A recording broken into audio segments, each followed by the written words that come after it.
Hey, this is Dave DeCamp from antiwar.com. This is anti-war news for Thursday, March 28th, 2024.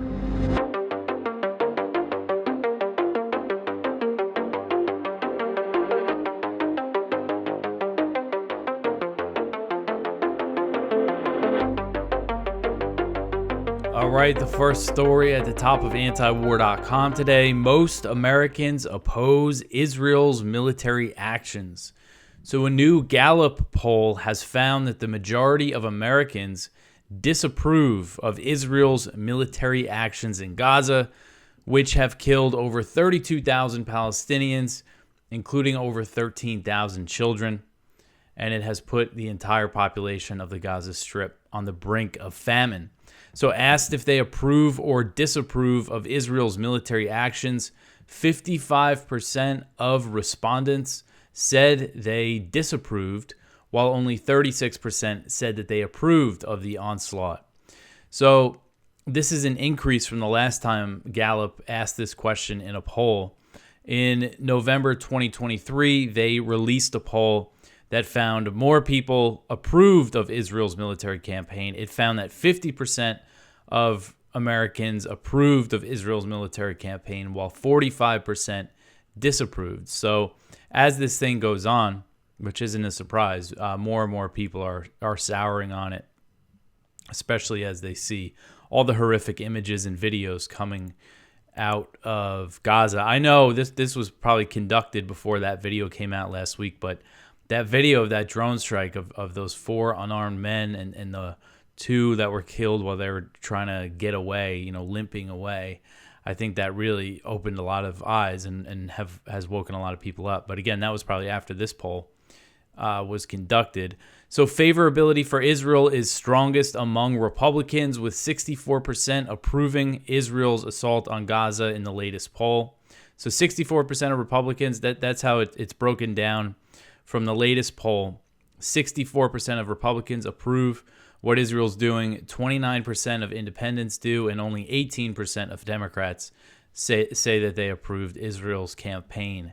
And so since October 7th, polling has consistently shown that the majority of American voters favor a ceasefire in Gaza.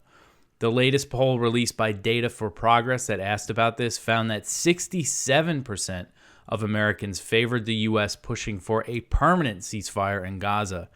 And that included 77% of Democrats, 69% of independents, and 56% of Republicans. So it's a majority across the board saying that they want a ceasefire. It's really something to see that the numbers when it comes to Democrats pretty overwhelmingly are against what Israel's doing here, yet Biden continues this full-throated support for this slaughter of Palestinians, and the Biden administration has consistently opposed the idea of a ceasefire unless it's linked to some sort of hostage deal. But even then, they're making it very clear, just like Israel and Netanyahu, that they don't want a permanent ceasefire. They just want a temporary one for some sort of hostage release. That was Kamala Harris was given some speech, and she said, "Oh, we need an immediate ceasefire," and everybody cheered. And while everybody was cheering, she said, "For 6 weeks," it's just a joke. I mean, when people are asked if they want a ceasefire, it seems very reasonable and logical for them, the idea of ending this horrific massacre that's happening in Gaza. So hopefully this growing opposition among Americans has some impact on Biden and what they're doing. All right, so the next one here, a U.S. official resigns over Biden's support for the Gaza slaughter. So Anel Sheeline, who served as a foreign affairs officer in the State Department's Bureau of Democracy, Human Rights, and Labor, has resigned from her post after a year due to President Biden's unconditional support for Israel and for what they're doing in Gaza. And this Anel Sheeline, she actually worked for the Quincy Institute before she was in the State Department and wrote for Responsible Statecraft, and we've run a lot of her articles on antiwar.com. She was very critical of U.S. support for the Saudi war in Yemen. So this is interesting to see. So she wrote an op-ed for CNN announcing her resignation, and she said, quote, For the past year, I worked for the office devoted to promoting human rights in the Middle East. I believe strongly in the mission and in the important work of that office. However, as a representative of a government that is directly enabling what the International Court of Justice has said could plausibly be a genocide in Gaza, such work has become almost impossible. Unable to serve an administration that enables such atrocities, I have decided to resign from my position at the Department of State, end quote. Sheline said she did not initially intend to make her resignation public, but did so after being encouraged by colleagues in the State Department. She said, quote, "When I started to tell colleagues of my decision to resign, the response I heard repeatedly was, 'Please speak for us,'" end quote. So in this op-ed, Sheline cited Aaron Bushnell, who's a 25-year-old American airman who died after lighting himself on fire outside of the Israeli embassy in protest of U.S. support for this massacre that's happening. And she said that she was haunted by the final social media post of Aaron Bushnell. He wrote, I'm sure many of you are familiar with what he wrote. I think it was on Facebook right before he went to the embassy and lit himself on fire. He said, quote, "Many of us like to ask ourselves, what would I do if I was alive during slavery or the Jim Crow South or apartheid? What would I do if my country was committing a genocide? The answer is you're doing it right now," end quote. So this is an example of what he did having an impact on somebody. And Sheline, so she's the third U.S. official to publicly resign over Israel's onslaught in Gaza, which has killed over 32,000 Palestinians, as I already mentioned these numbers. And these are low estimates considering the thousands of people that are under the rubble that they haven't dug out. So we always have to keep that in mind, and the starvation deaths and everything else. So she's the third, and she's the third official to do it publicly, the third official that we're aware of.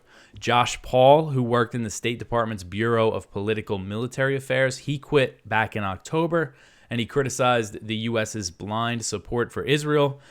Tariq Habash is a Palestinian American who worked in the Education Department, and he resigned in January. And he was actually a Biden political appointee. So he told Al Jazeera asked him for a comment on Sheline's resignation.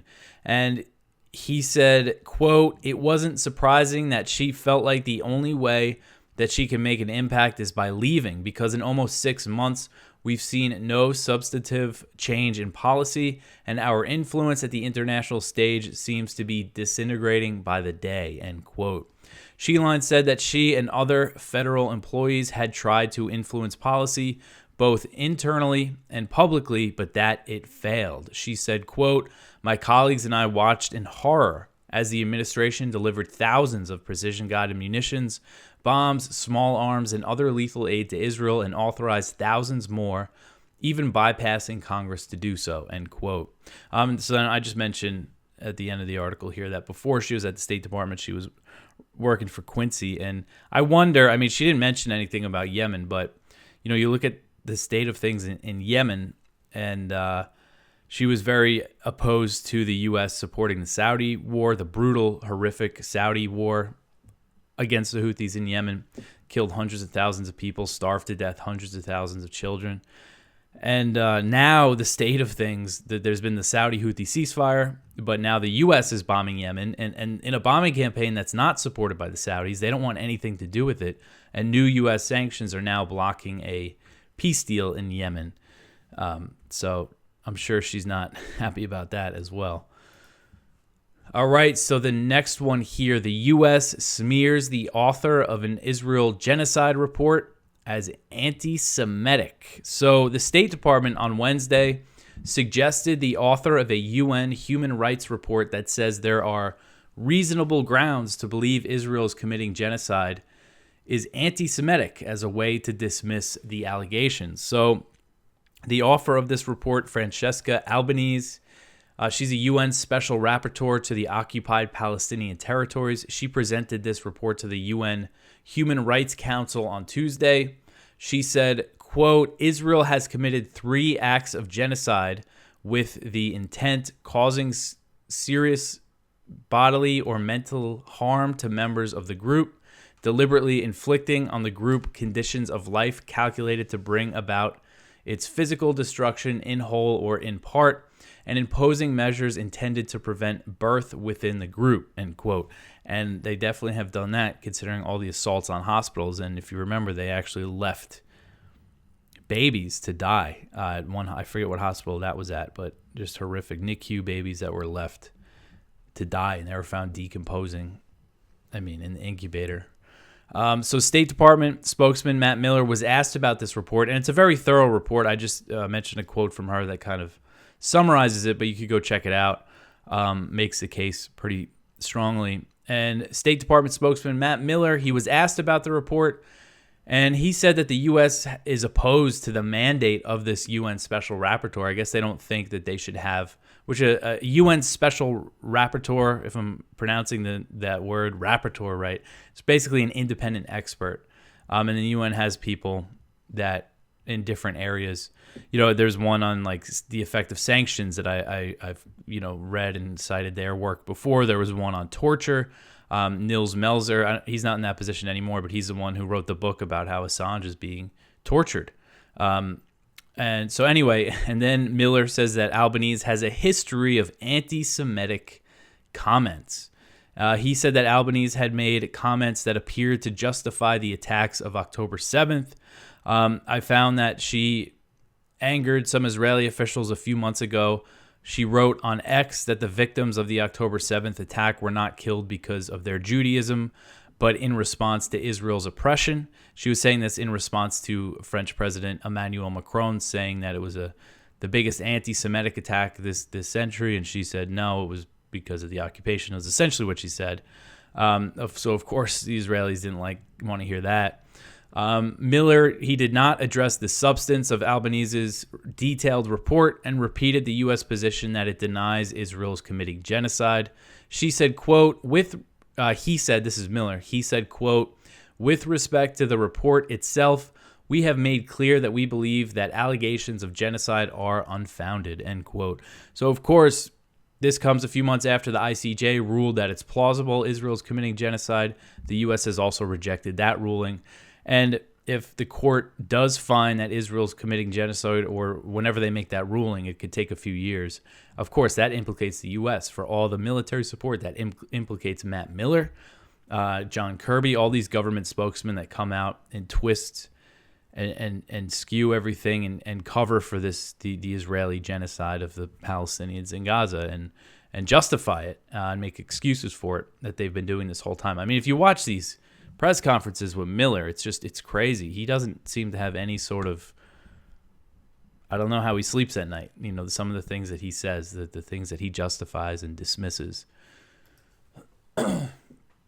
All right, so the next one here, Netanyahu reschedules a delegation to the U.S. to talk about Rafah. So Israeli Prime Minister Benjamin Netanyahu is now looking to reschedule an Israeli delegation to Washington to discuss Israel's plans to attack and invade Rafah. And Netanyahu initially canceled this delegation in response to the UN Security Council passing that resolution for a Gaza ceasefire because he was upset that the U.S. didn't veto it like it vetoed 3 previous resolutions. A U.S. official told the Times of Israel that the U.S. and Israel are working to discuss, they're working to schedule the delegation. And the Israeli officials that are expected to go are Ron Dermer, the Israeli Strategic Affairs Minister, and Netanyahu's National Security Advisor. I always forget how to pronounce his first name, but his last name is Hanegbi. Dermer, he recently vowed that Israel will attack Rafah no matter what the U.S. thinks. So as we've gone over quite a bit, there's 1.5 million Palestinians packed into Rafah, has a pre-war population of 275,000. For many of the Palestinians sheltering there, they're living in tents on the street, and for a lot of them, they were displaced from multiple times throughout this thing, and Rafah is the last resort, the last place for them to go and shelter. So you have that many people packed into a small area. Gaza is densely populated as it is, so yeah, it's just be a complete disaster. And they actually have been bombing Rafah. On Wednesday, Israel launched a series of airstrikes raising fears among the city's residents about a ground invasion. They're worried that it could happen any day. And according to Reuters, the strikes hit 4 homes and killed at least 15 people. So that was on Wednesday. So an invasion of Rafah, of course, would also disrupt aid shipments, since that's the only border crossing that goes into Egypt, the only one that's not controlled by Israel. So Dermer, who again is the Israeli Minister for Strategic Affairs, he's a former U.S. ambassador. He was actually born in the U.S. He said that Israel will go ahead with the invasion even if the U.S. and the rest of the world turns on Israel. But I found a quote from a guy named Nimrod Schaffer. He's a retired IDF Major General. He said in a recent interview that Israel would not be able to launch this full-scale assault on Rafah without U.S. support, that they need the U.S. to back it up. So it goes to show the leverage that Biden does have. If he just said, nope, we're cutting you off if you do it, then they can't do it, according to this IDF general. He said, quote, "What do I mean when I say if the Americans tell us you do not operate in Rafah, we won't fight? We won't operate in Rafah. Maybe we will carry out very small and focused missions, but we won't see anything similar to what has happened in the last 5 months in Gaza if the Americans tell us not to," end quote. So saying plainly that the Americans have the power to say no and make sure that this doesn't happen, but we'll see if they actually do that. All right, so the next one here, IDF officer says that they are demolishing everything before entering. So this article is from Kyle Anzalone at the Libertarian Institute. A senior Israeli Defense Forces officer said that Israel is engaged in an overly wasteful war in Gaza. This soldier said that Israel could have achieved similar results against Hamas with only 10% of the destruction inflicted upon the Strip. And this officer was speaking with Haaretz. He said, quote, "Our form of combat at the moment is unusually wasteful. You could term it a war of cruel rich people. We're attacking innumerable targets without asking whether it's worth attacking them. And artillery is being used in places where it's not really obligatory. The fact that we are demolishing everything before entering is being manifested in the duration of the operation. If you'd asked before the war how long it would take us to conquer Gaza, the answer would have been that we were talking about a situation that could be accomplished in far less than 4 months. In principle, it would be possible to arrive at similar achievements with 10% of the destruction that we have caused," end quote. So that is interesting. And again, this is a IDF officer speaking to Haaretz, speaking anonymously, I assume, since there's no name here, but still, this is Israeli media. To hear something like that from an IDF officer reveals a lot, I think. All right, so the next one here, Israeli soldier admits to implementing the Hannibal Directive. So this article is from Mondo Weiss, and they explain what the Hannibal Directive is. This is an old secretive Israeli military order that essentially they would implement to prevent an IDF soldier from being taken hostage, and no matter what the cost, even if that means killing the IDF soldier while killing their captors. And there is a lot of evidence that Israel did implement the Hannibal Directive on October 7th, and in the response to it, not just for soldiers but also civilians. There's a big article in Ynet that said that basically said they did that for these vehicles that were driving back to Gaza, and there's some more evidence of it. Another testimony involving such acts appeared on Channel 13 and was repeated a day later on Ynet, in which an armored company commander, Captain Bar Zonshin, tells of how he fired tank shells at vehicles driving toward Gaza about 2 kilometers away from the Gaza perimeter fence. So he said, quote, "We identified 2 pickup trucks driving Toyotas, and on them there was a large number of people standing in the cabin, and there was a pile of people. I don't know whether they were corpses or living people, and I decided to attack these vehicles," end quote. And he basically says he thought that there might have been Israeli soldiers on there, and the interviewer asked them, well, you might have killed them. if there were soldiers there, you might have killed them. And his response was, quote, right, but I decide that this is the right decision, that it's better to stop the abduction and that they not be taken, end quote, which that is essentially the Hannibal Directive. Stop it at all costs. The interviewer, and he said that he thought he acted directly, and the interviewer asked directly, was it the Hannibal Directive? And he said, quote, in the order itself, a few operational steps need to be taken. One needs to fire at central gathering points and military control points. And in case of identification of one's own soldiers, one needs to also do that thing, end quote. And the thing that he's referring to is the Hannibal Directive. So basically admitting that was implemented. All right, so the next story here, Israeli source of executed children lie admits the story was untrue. This article is from the Electronic Intifada, and it is about a guy named Yossi Landu of Zaka. And Zaka is is like a rescue paramedic group that's Israeli Orthodox, ultra-Orthodox people who are in this group, and they have a very shady, they're just very sketchy, very shady past. The founder of the group, was accused of some sort of sexual abuse. And I know Brad Pierce did like a whole big investigation on them on his Substack that he published back in October. So he was on these people pretty early on. And the Gray Zone did some stuff on it. And so essentially a lot of the atrocity propaganda, the 40 beheaded babies, the claim that a baby was cut out of a woman, these claims came from Zaka, this rescue group. And there's this big investigation Al Jazeera did on October 7th.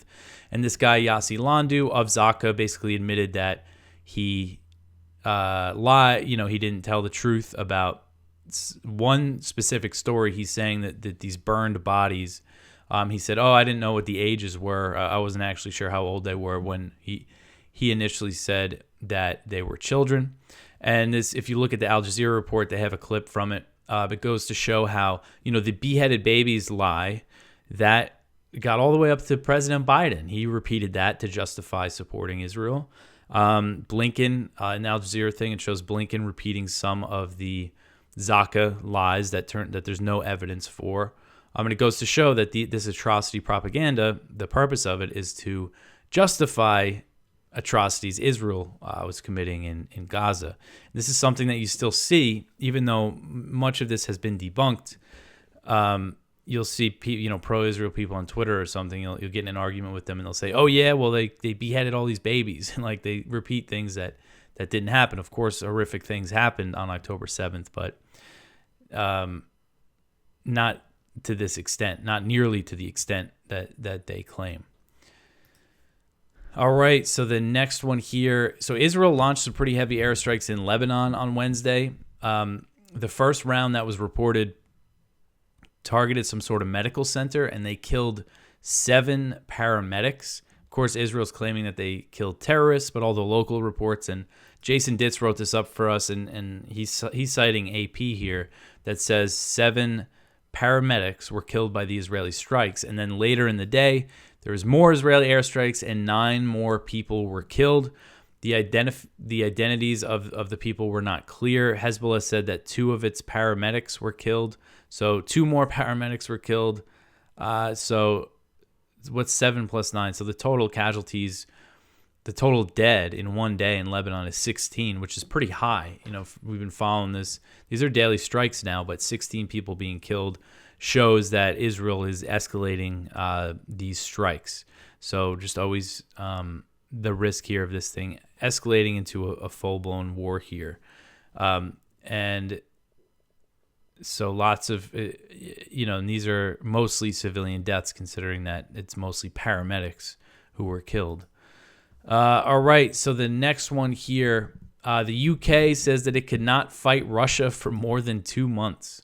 So a British general admitted on Tuesday that the UK could not handle a war with Russia for more than 2 months, as London has significantly depleted its military stockpiles by arming Ukraine. So Lieutenant General Robert McGowan, the deputy chief of the defense staff, made the comments during a British Parliament hearing where he was urging for more military spending.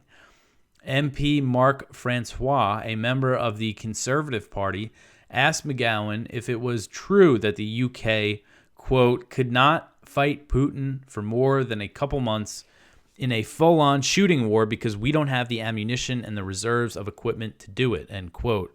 So McGowan said, yeah, you're right. Basically said that's true. We could only last 2 months probably.